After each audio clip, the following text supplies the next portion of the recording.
Hello my dear students, how are you? So my dear students, आज हम लोग motion in a plane का second lecture देखेंगे। तो माय डियर स्टूडेंट्स, तुम लोग पेन एंड पेपर लेके रेडी रहो। तो शुरू करते हैं आज का हम लोग lecture number 2, motion in a plane. So my dear students, welcome to SK physics, easy to learn, easy to achieve, and this is your teacher Sohail Ahmad.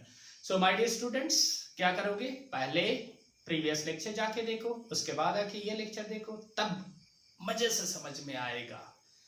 तो हम लोग क्या पढ़ रहे थे? पुराना कहानी को थोड़ा एक बार दोबारा देख लेते हैं। पुराना कहानी पढ़ रहे थे vector motion in a plane, मतलब किसी भी 2 डायमेंशनल एक्सिस में, मतलब किसी ऑब्जेक्ट को आइडेंटिफाई करने के लिए, उसका पोजीशन जानने के लिए अगर मुझे 2 एक्सिस का जरूरत होता है, तब हम उसको बोलते हैं मोशन इन ए प्लेन।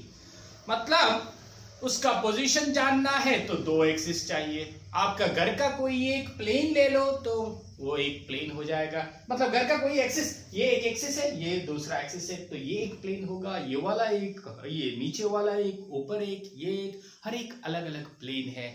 और उसी में कोई ऑब्जेक्ट का पोजीशन जानने के लिए मुझे 2 एक्सिस चाहिए। सो मोशन इन ए प्लेन के बारे में यही कहानी है।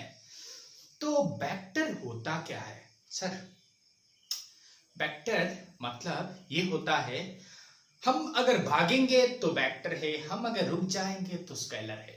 हम अगर भागेंगे तो एक पर्टिकुलर डायरेक्शन बोलना जरूरी है तो हम वेक्टर है। हम अगर भागेंगे नहीं तो हम स्केलर है, वही तो वेक्टर है। एक गाड़ी रुकी हुई है तो स्केलर है, अगर गाड़ी चल रही है तो वेक्टर है।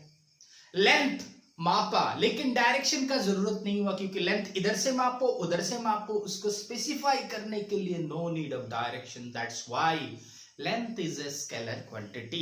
उसका खाली वैल्यू होता है, वैल्यू मतलब मैग्नीट्यूड होता है। लाइक मास होता है ना, 5 केजी, 6 केजी, 7 केजी, केजी, उसके लिए कोई डायरेक्शन का जरूरत नहीं होता है। लेकिन वेट बोलेंगे तो एक डायरेक्शन होता है, टुवर्ड्स द ग्राउंड, अर्थ की ओर वेट का डायरेक्शन है। तो ये हमने देखा कि weight is a vector quantity but mass is a scalar quantity.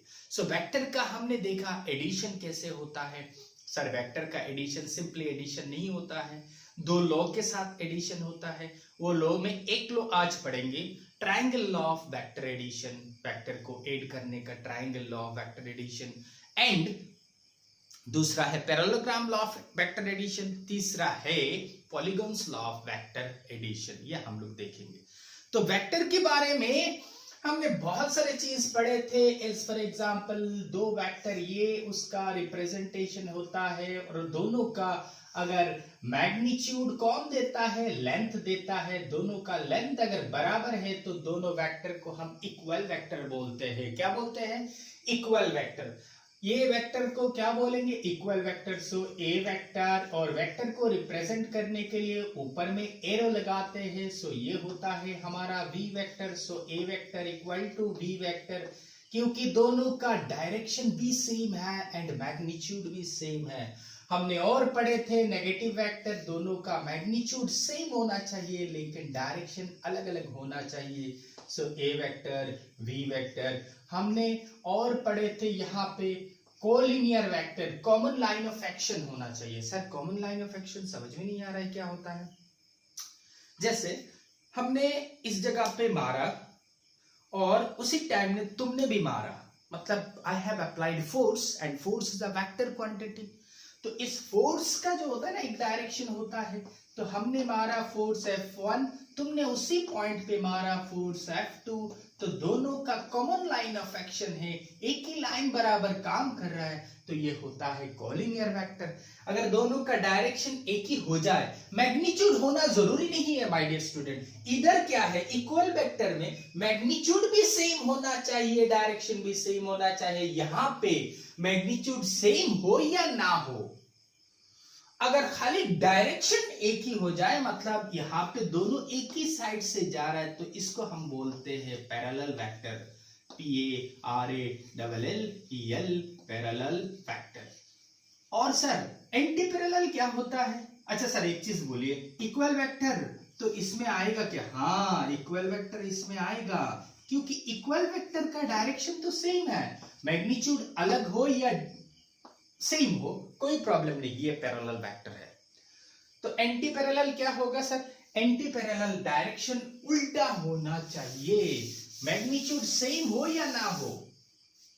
अगर मैग्नीट्यूड सेम हो जाए तो एंटी नेगेटिव वेक्टर, ये नेगेटिव वेक्टर है ना, इसका मैग्नीट्यूड मतलब वैल्यू क्या है, वैल्यू दोनों का सेम है लेकिन डायरेक्शन अलग अलग है। तो एंटी पैरेलल का क्या होता है सर? एंटी पैरेलल का एक उल्टा होता है, एक दूसरे का उल्टा होता है। यहां पे भी हो सकता है, इस पॉइंट पे देखो, इसने इधर खींचा, मतलब तुमने एक चीज को यहाँ पे बहुत अच्छी तरह से रस्सी से उसको टाइट करके इधर भी खींच रहे हो, उधर भी खींच रहे हो, जिस डायरेक्शन का। अच्छा बोलो, यहाँ पे ये ऑब्जेक्ट कौन सी डायरेक्शन पे जाएगा? ये ऑब्जेक्ट इस डायरेक्शन पे जाएगा या इस डायरेक्शन पे जाएगा? सर एक ही ओर जाएगा। क्यों जाएगा? क्योंकि सर यहाँ पे उसका मैग्नीट्यूड बड़ा है, मतलब ये फोर्स जो लगाया है ना सर आपने, this force F1 is greater than this force F2। क्यों, कैसे समझ में आया सर? हमें ये समझ में आया क्योंकि सर इसका मैग्नीट्यूड छोटा है, इसका मैग्नीट्यूड सर बड़ा है, बड़ा चीज को खींचोगे तो ये इधर जाएगा। सो F1 is greater than F2। सो यहाँ पे एंगल कितना बना दोनों के बीच? 180 डिग्री, और इसी को हम लोग बोलते हैं एंटी पैरेलल वेक्टर। हमने इनिशियल वेक्टर को इनिशियल वेक्टर बोला था, जिस वेक्टर, बहुत सारे वेक्टर्स का अगर इनिशियल पॉइंट फिक्स्ड है, इनिशियल पॉइंट फिक्स्ड है या इनिशियल पॉइंट कॉमन है, ये एक वेक्टर है, ये एक वेक्टर है, ये एक वेक्टर है, यहाँ पे और एक वेक्टर है, सबका इनिशियल पॉइंट एक ही है, तो इसको को इनिशियल बोलेंगे। यहाँ पे बहुत सारा वेक्टर मतलब बहुत सारा फोर्स लगाया, इस पॉइंट पे मैंने फोर्स लगाया, तो देखो को टर्मिनस वेक्टर, बिकॉज सबका एक ही टर्मिनल पॉइंट है। मतलब एक दोस्त को यहाँ खड़ा करके सभी मार रहे हो, तो तुम जो मार रहे हो तो ये एक फोर्स है। So this force has a direction, also magnitude, so it is a vector. So vector को सिंपली समझो, किसी चीज का डायरेक्शन है तो उसी को वेक्टर बोलेंगे। Like momentum, sir momentum vector है क्या? हाँ मोमेंटम वेक्टर है। क्यों वेक्टर है? क्योंकि मोमेंटम के साथ, मोमेंटम क्या होता है, कोई भी ऑब्जेक्ट का मास लो और वेलोसिटी को मल्टीप्लाई करो, velocity is a vector quantity. क्यों सर? क्योंकि displacement is a vector quantity. Displacement कौन सी डायरेक्शन पे डिस्प्लेस हुआ, सो अगर डिस्प्लेसमेंट वेक्टर है तो वेलोसिटी भी वेक्टर होगा, वेलोसिटी भी वेक्टर है तो मोमेंटम भी वेक्टर होगा, मोमेंटम भी वेक्टर होगा। तो ये हमने प्रीवियस क्लास का कुछ चीज देखे थे। अब अच्छा, प्रीवियस क्लास में इक्वेशन रुबेबा ने शायद किए हो मुझे कि सर इसमें मॉडुलस ऑफ अ वेक्टर क्या है, वो मुझे समझ में नहीं आया अच्छी तरह से। अच्छा, मॉडुलस ऑफ अ वेक्टर मतलब क्या होता है? देखो ये एक वेक्टर है ना, मतलब इसके साथ क्या क्या है, इसके पास मैग्नीट्यूड है और इसके साथ डायरेक्शन भी है, तो मैं इसको अलग अलग कर दूंगा। तो अलग कर दूंगा क्या होगा? ए और ए कैप। सर कैप क्या होता है? कैप अगर देखोगे, किसी चीज के ऊपर कैप देखोगे तो समझ में आना चाहिए ये एक यूनिट वेक्टर है। क्या है? This is a unit vector. तो यहां पे मैंने क्या किया, दोनों को अलग अलग कर दिया। तो ये जो हुआ ना, दिस इज अ स्केलर, मतलब एक नंबर। तो यहाँ पे इसके साथ मॉड दिया और ये वेक्टर दिया, बात एक ही है। मतलब मॉडुलस ऑफ ए वेक्टर मतलब क्या होता है, इस वेक्टर का मॉड दे देंगे तो ये इसका डायरेक्शन को खा जाएगा। So there will be no direction, that means it is a scalar. एक यहाँ पे एक लेटर लिखा, इसका ऊपर कुछ नहीं दिया, so it is a scalar. तो ये स्केलर जैसे ये 5 जैसे होगा, 5 6 7 कुछ नंबर है। तो मॉडुलस मतलब होता है वेक्टर को हटाने के लिए दो साइड पे जो ऐसे देते हैं, इसका नाम होता है मॉडुलस ऑफ अ वेक्टर। और ये एक स्केलर क्वांटिटी है, मतलब ये खाली वैल्यू देता है। यहाँ पे मैंने अलग अलग कर दिया है, यहाँ पे रखा मैग्नीट्यूड, यहाँ पे रखा डायरेक्शन, तो दोनों को अलग अलग कर दिया। यही है modulus of a vector. Modulus of a vector मतलब वेक्टर को खा जाना। कौन खाता है? मॉड खाता है। ठीक है, तो आज हम लोग क्या देखेंगे? मोशन इन द प्लेन का कोप्लेनर वेक्टर देखेंगे। कोप्लेनर वेक्टर, सर कोप्लेनर क्या होता है? कोप्लेनर वेक्टर, वेक्टर अगर एक ही प्लेन में है तो उसको हम लोग बोलते हैं coplanar vectors. So the vector situated in one plane, कोई भी एक प्लेन पे। तो दिमाग में क्वेश्चन आ रहा है वेक्टर कोई भी एक प्लेन पे कैसे होगा, दिखा देता हूँ। पेन 2-3 लेना होगा मुझे, और कुछ नहीं है। यहाँ पे 2 पेन लिया। ये मान लो एक वेक्टर है, दिखाई दे रहा है, ये एक वेक्टर है, ये इस डायरेक्शन पे जा रहा है, ये भी एक वेक्टर है, इस डायरेक्शन पे जा रहा है। तो ये दोनों वेक्टर देखो इस प्लेन में सिचुएटेड है, तो ये दोनों वेक्टर कोप्लेनर वेक्टर हो जाएगा। ऐसे 3 भी हो सकता है, 4 भी हो सकता है, एक ही प्लेन में। अच्छा सर इसको ऐसे रखेंगे, हाँ इसको ऐसे रखोगे तो क्या हुआ माय डियर स्टूडेंट्स, देखो ये इसी प्लेन में सिचुएटेड है। So this vectors are situated in this plane. Sir इसको कैसे रखूं, ऐसे रखूं तो नीचे का प्लेन, सर इसको ऐसे रखूं तो इधर का प्लेन, इसको ऐसे रखोगे तो इधर का प्लेन। मतलब 2 वेक्टर जैसे भी तुम रखो कोई ना कोई एक प्लेन में आ ही जाएगा। ऐसे रखोगे तो नीचे का प्लेन, ऐसे करके रखोगे तो इस प्लेन, ठीक है। उसके बाद ऐसे करके रखोगे तो वही प्लेन हो गया। मतलब कोई भी एक डायरेक्शन पे रखो, जिस डायरेक्शन पे कोई ना कोई प्लेन के साथ वो प्लेन में रहेगा। इसीलिए 2 वेक्टर हमेशा कोप्लेनर होता है, लेकिन 3 या 4 उससे ज्यादा होगा वो कोप्लेनर नहीं होगा, क्योंकि तुमने यहाँ पे 3 वेक्टर, ये 2 वेक्टर है और यहाँ पे 1 वेक्टर है, ठीक है। दिस इज अनदर वेक्टर, ये दोनों इस प्लेन में है। प्लेन समझ में आ रहा है ना मेरे भाई? ये वॉल पे है लेकिन ये वाला तो इस प्लेन में नहीं है ना, तो इसीलिए 3 वेक्टर नहीं हो सकता है, लेकिन 2 वेक्टर हमेशा कोप्लेनर होता है। तो डेफिनेशन क्या होगा? द वेक्टर्स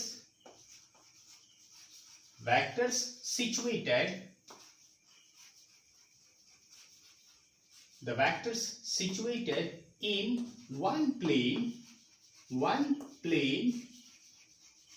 is नहीं are known as coplanar vector, are known as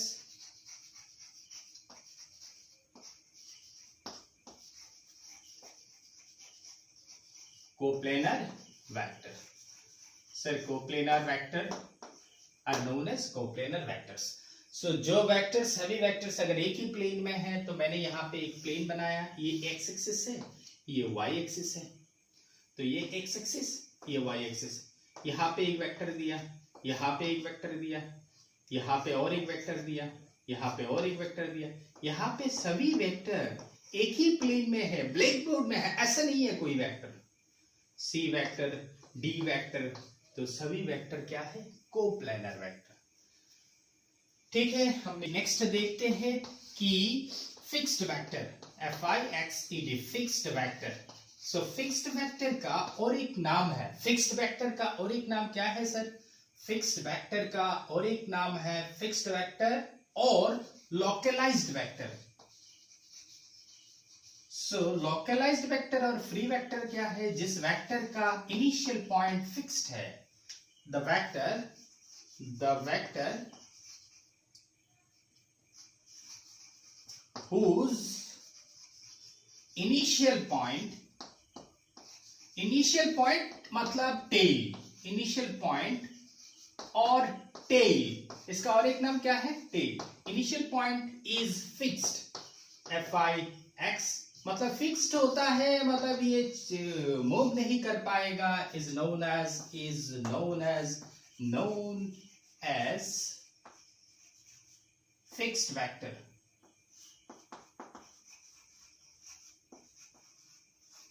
example क्या होगा फिक्स्ड वेक्टर का? हमने किसी वॉल को ऐसे खींच रहे हैं, आई am applying the force but it is not moving, means initial point is fixed. So example हो सकता है पोजीशन वेक्टर। कैसे होगा सर पोजीशन वेक्टर एग्जाम्पल में? क्योंकि पोजीशन वेक्टर देखो ना, उसका इनिशियल पॉइंट ओरिजिन में होता है। पोजीशन वेक्टर, पोजीशन वेक्टर का ये एक पोजीशन वेक्टर को अगर हम बनाएंगे तो इसका ओरिजिन देखो फिक्स्ड है, दिस ओरिजिन इज फिक्स्ड। तो ये अगर ओरिजिन फिक्स्ड होगा, ये आपका एक्स एक्सिस है, सॉरी ये x एक्सिस है और ये y एक्सिस है, इसका इनिशियल पॉइंट फिक्स्ड है, so position vector is an example of localized vector या फिक्स्ड वेक्टर। तो फ्री वेक्टर क्या होगा? फ्री वेक्टर वो होगा सर जिस वेक्टर का इनिशियल पॉइंट या tail is not fixed. So free vector, अच्छा फ्री वेक्टर का एग्जांपल सोचो, फ्री वेक्टर और non localised,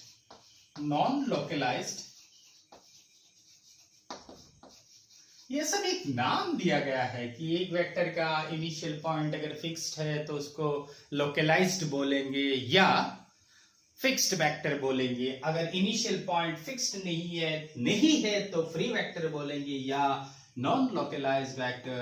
so the vector जिसका इनिशियल या टेल बोल देते हैं, एक ही बात है, टेल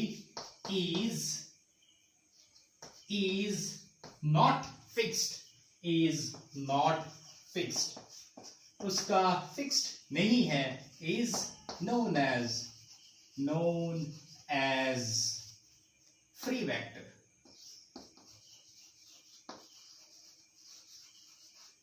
एग्जाम्पल क्या होगा?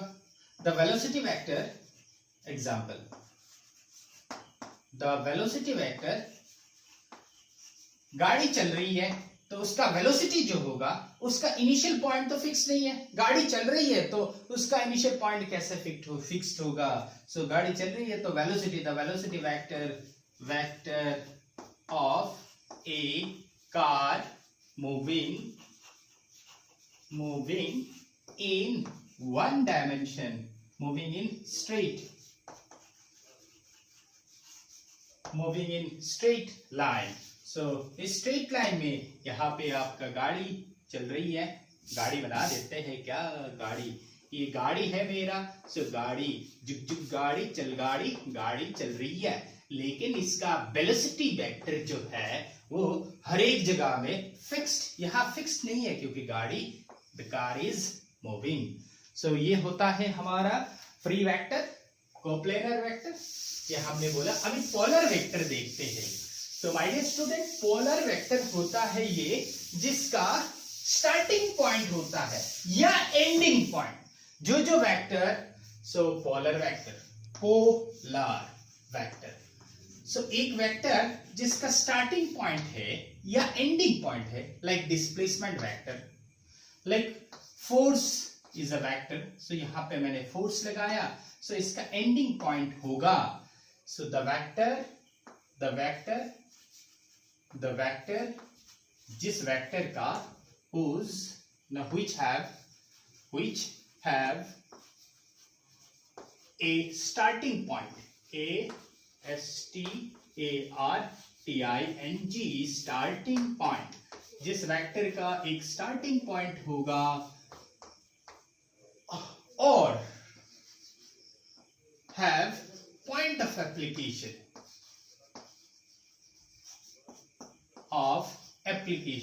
APPLI,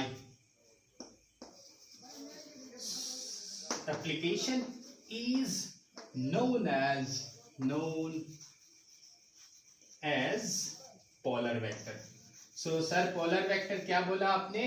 जिस वेक्टर का स्टार्टिंग पॉइंट होगा या एंडिंग पॉइंट होगा, स्टार्टिंग पॉइंट या एंडिंग पॉइंट समझ में आ रहा है ना?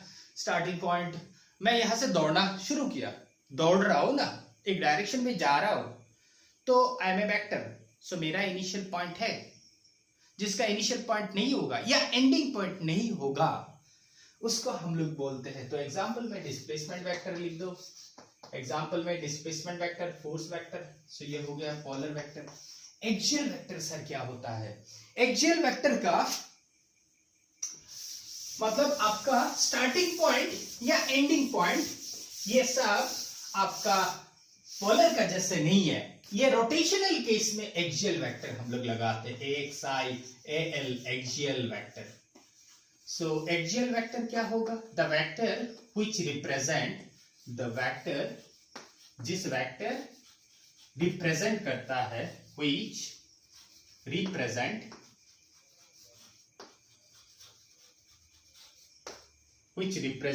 the rotational effect.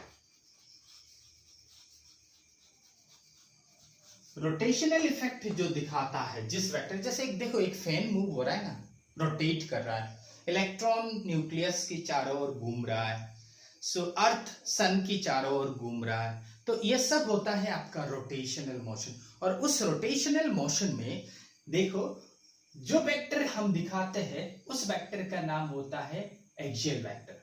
The vector which represent rotational effect and acts along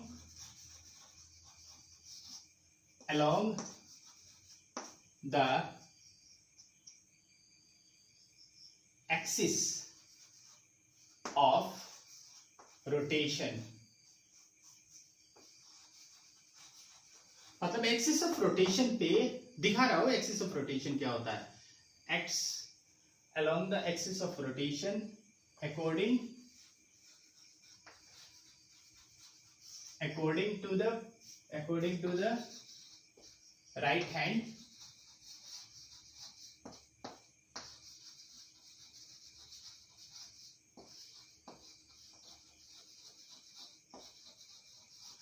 screw rule.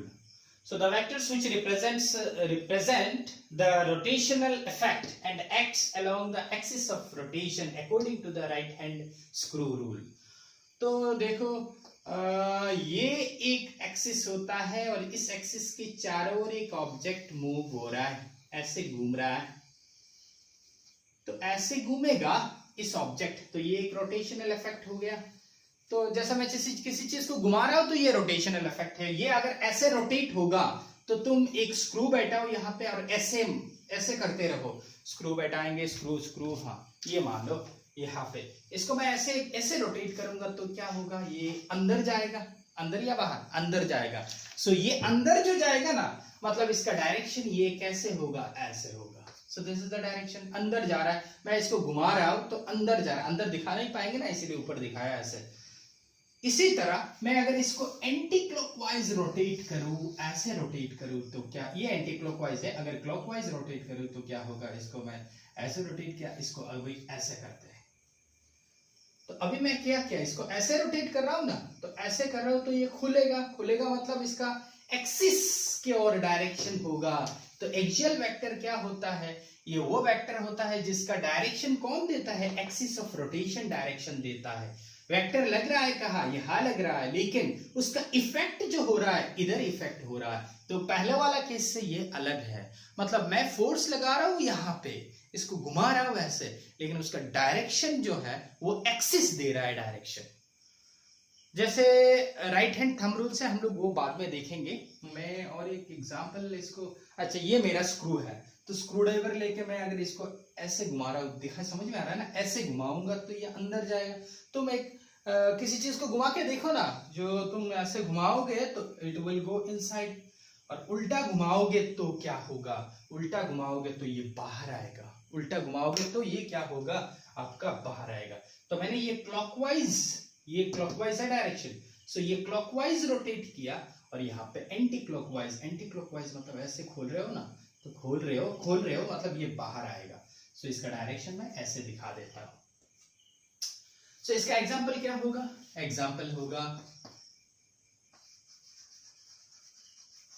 Example आपका एक हो सकता है टॉर्क।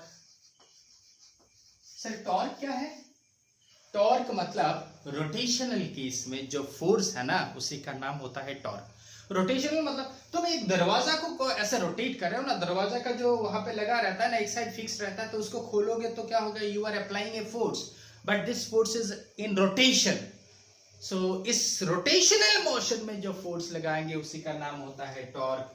उसके बाद एंगुलर वेलोसिटी। वेलोसिटी एंगुलर मतलब एंगल के साथ, ये रोटेशनल में एंगुलर वेलोसिटी हम बाद में पढ़ेंगे। सो ये दो एग्जांपल हो गया आपका एक्सियल वेक्टर का। अभी हम देखते हैं कि नाल वेक्टर क्या होता है। सर नाल वेक्टर क्या होता है उसके पहले में ये एक वेक्टर है और बी एक वेक्टर है, एक दूसरे का इक्वल है, मतलब क्या, दोनों का मैग्नीट्यूड भी सेम है, डायरेक्शन भी सेम है। तो अभी मुझे बोलो my dear student, a minus v equal to कितना होगा? सर दोनों का मैग्नीट्यूड सेम है, डायरेक्शन सेम है, तो दोनों को माइनस करेंगे तो 0 होगा। लेकिन यहाँ पे ये 0 जो होगा ना, इसका एक डायरेक्शन रहेगा, क्योंकि आपने इक्वल वेक्टर, ये एक वेक्टर और ये एक वेक्टर, इससे इसको माइनस किया, लेकिन डायरेक्शन तो उसके साथ जुड़ा हुआ है। तो किसी भी वेक्टर जिसका मैग्नीट्यूड 0 है लेकिन एक आर्बिट्रेरी डायरेक्शन देता है, उसी को नाल वेक्टर बोलते हैं। और एक एग्जांपल मैं समझा सकता हूं आपको। अच्छा पहले नाल वेक्टर लिख लेते हैं। नाल वेक्टर या जीरो वेक्टर, नाल वेक्टर और जीरो वेक्टर। तो मैंने क्या बोला? The vector which have, the vector, जिस वेक्टर का, द वेक्टर व्हिच हैव, जिसका मैग्नीट्यूड कितना होगा? हैव 0 मैग्नीट्यूड,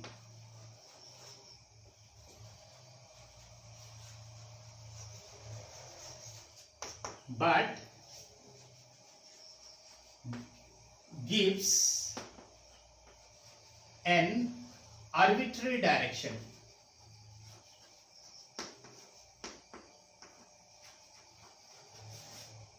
Arbitrary direction मतलब एक डायरेक्शन आपको देगा, is known as null vector.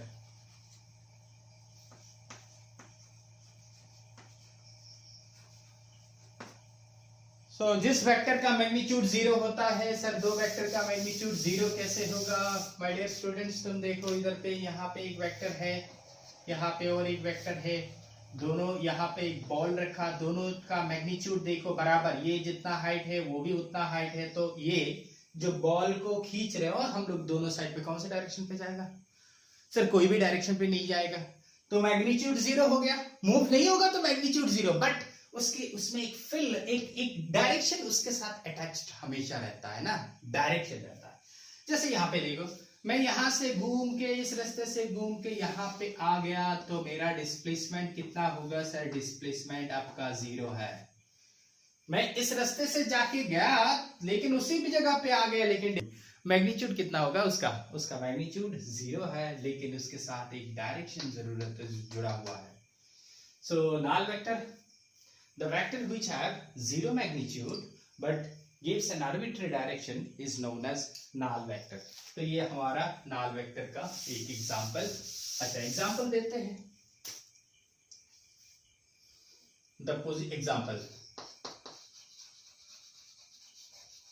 example 1, the position vector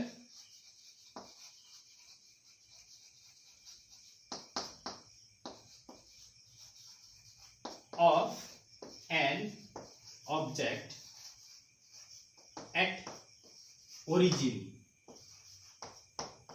origin में एक ऑब्जेक्ट का पोजीशन, ये तो पोजीशन ओरिजिन में देंगे, ये तो आपका पोजीशन वेक्टर का ये पोजीशन है, मान लो this is the position, x axis है, वाई एक्सिस है। इसको छोटा करते करते करते 0 कर देंगे तो ये यहाँ पे आ जाएगा। तो इस पोजीशन वेक्टर के साथ एक डायरेक्शन जुड़ा रहेगा, लेकिन उसका मैग्नीट्यूड 0 है। Number 2, the velocity vector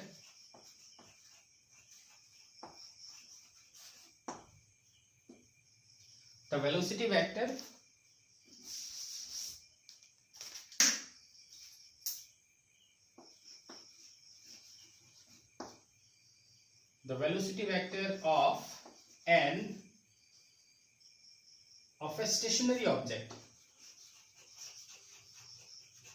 sir stationary object में क्या होता है? स्टेशनरी ऑब्जेक्ट,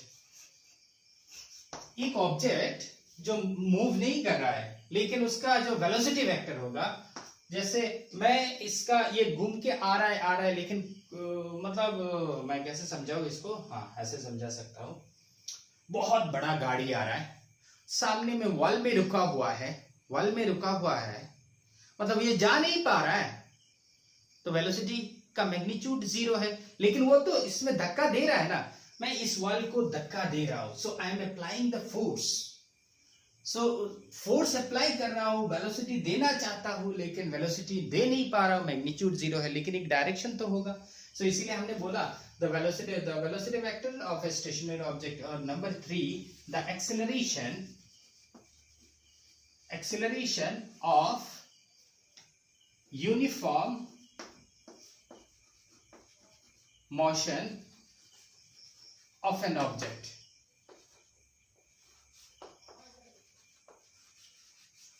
कोई भी ऑब्जेक्ट अगर यूनिफॉर्म मोशन में है, यूनिफॉर्म वेलोसिटी है, तो माय डियर स्टूडेंट्स उसका एक्सेलरेशन 0 होता है, मैग्नीट्यूड 0 होता है, बट एक डायरेक्शन होता है। तो ये आर्बिट्री डायरेक्शन जो देता है उसी को हम लोग क्या बोलते हैं, नल वेक्टर बोलते हैं। सो नल वेक्टर का नीड क्या है, क्यों जरूरत है नल वेक्टर का, ये हम देखेंगे। नल वेक्टर का जरूरत क्यों है, तो यहाँ पे need of null vector. Null vector मतलब जिस वेक्टर का मैग्नीट्यूड 0 होता है लेकिन एक आर्बिट्री डायरेक्शन देता है। तो यहाँ पे number 1, if a equal to b, मैं पहले जो एग्जांपल दिया था, देन a माइनस b क्या होगा। a भी एक वेक्टर है, b भी एक वेक्टर है, दोनों का मैग्नीट्यूड सेम है, डायरेक्शन भी सेम है, एक दूसरे को माइनस करेंगे तो क्या होगा, और एक वेक्टर आएगा, लेकिन मैग्नीट्यूड तो 0 है। सो इसका वैल्यू क्या होगा। Number 2, if lambda equal to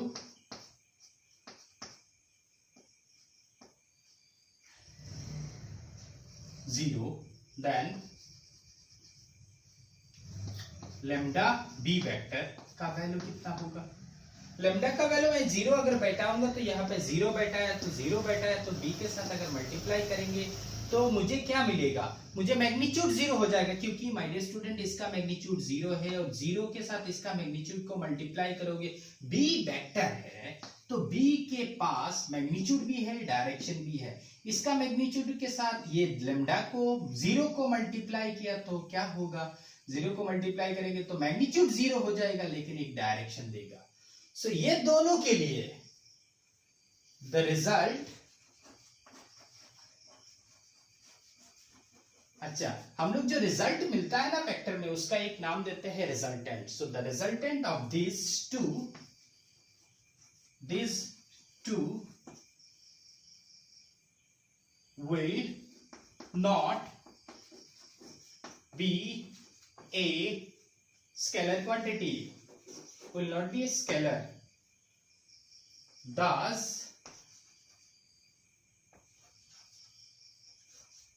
it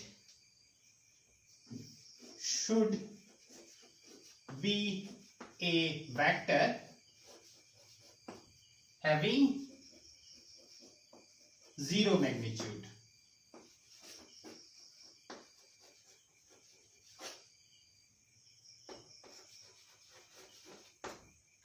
Hence we need null vector।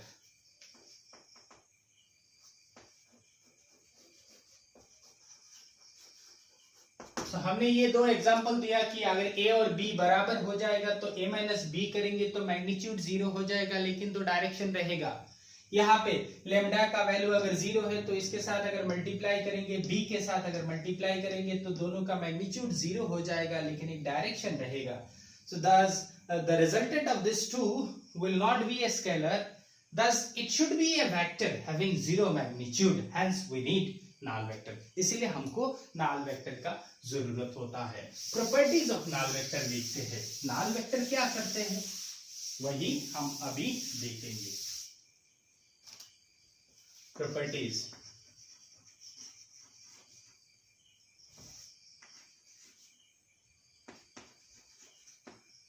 of null vector।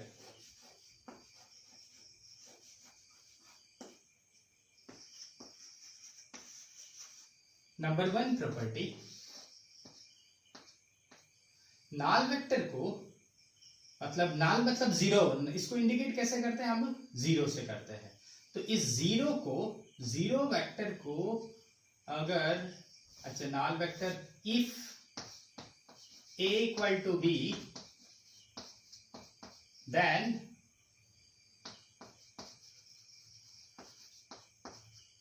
a minus b is equal to क्या होता है, जीरो वेक्टर होता है। तो मतलब अगर a और b दो इक्वल वेक्टर है तो इसका जो होगा ये होगा जीरो। नंबर 2, नाल वेक्टर को अगर किसी एक वेक्टर के साथ ऐड करेंगे तो रिजल्ट वही वेक्टर होता है। मतलब if we add a vector with null vector मतलब जीरो मैग्नीट्यूड, तो इसका मैग्नीट्यूड तो चेंज नहीं होगा, फर्क नहीं होगा। या आप ऐसे भी बोल सकते हो ए वेक्टर माइनस जीरो वेक्टर मतलब इसका मैग्नीट्यूड, अरे मेरे भाई इसका मैग्नीट्यूड तो जीरो है, ओगुर मैग्नीट्यूड को जीरो वैल्यू लो जीरो, तो जीरो ओगुर तक खोमावर बढ़ाओ तो ओगुर समानता बोला नहीं। So this will remain same, वही मैं समझाना चाहता हूँ, लेकिन एक तो डायरेक्शन है। नंबर 5, हम ये भी बोल सकते हैं कि नाल वेक्टर में कि कोई भी एक वेक्टर को अगर नाल वेक्टर के साथ मल्टीप्लाई करेंगे तो क्या होगा, ये जीरो वेक्टर हो जाएगा। अभी मल्टीप्लाई कर रहा हूं ना, इसका मैग्नीट्यूड इगुर वैल्यू जीरो, इगु का वैल्यू जितना भी हो, दोनों के साथ अगर मल्टीप्लाई करेंगे हम तो जीरो होगा, लेकिन डायरेक्शन एक रहेगा। और भी हम बोल सकते हैं कोई भी एक रियल नंबर, जैसे यहाँ पे 6, कोई भी एक रियल नंबर लाइक लैम्डा, उसको अगर वेक्टर के साथ मल्टीप्लाई करेंगे, जीरो के साथ मल्टीप्लाई करेंगे तो क्या होगा। यहाँ पे वेक्टर को मैंने मल्टीप्लाई किया, अभी lambda is a scalar, lambda is equal to SCALAR scalar. तो यहाँ पे इसका रिजल्ट क्या होगा, इसका लैम्डा 5 हो 6 हो 7 हो, लेकिन जीरो के साथ मल्टीप्लाई कर रहे हो तो तुम क्या होगा, जीरो वेक्टर होगा, where lambda is scalar। तो हमने यहाँ पे वेक्टर को अगर जीरो के साथ मल्टीप्लाई करेंगे तो जीरो होता है, लैम्डा को सेलेक्ट, ठीक है। सो ये समझ में आ गया ना तुमको, मुझे मालूम है माय डियर स्टूडेंट्स को समझ में आता है, लेकिन और एक एग्जांपल यहाँ पे बोल, जैसे 5 इंटू जीरो तो कितना होगा, जीरो होगा। 5 इंटू जीरो, इंटू बोल रहे हो ना, ये स्केलर है, 5 is a scalar like lambda, तो उसके साथ मैं इस जीरो को मल्टीप्लाई किया, इसका मैग्नीट्यूड कितना है, जीरो इंटू 5 जीरो, लेकिन ये डायरेक्शन रहेगा। यहाँ पे भी सेम हमने ऐसे बोला था, ठीक है।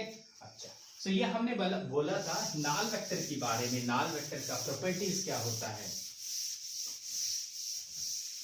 और नाल वेक्टर का एग्जाम्पल भी हमने देखा। अच्छा, अभी वेक्टर को हम ऐड कैसे करते हैं, वेक्टर एडिशन। सो वेक्टर को ऐड करने के लिए हम triangle law of vector addition, ठीक है, आज और नहीं पढ़ते हैं, हम लोग बाद में पढ़ेंगे, क्योंकि तुम लोग हमेशा बोलते हो सर वीडियो बहुत बड़ा हो जाता है। So thank you my dear students, मजे से फिजिक्स को सीखो और मुझे होमवर्क करके दो।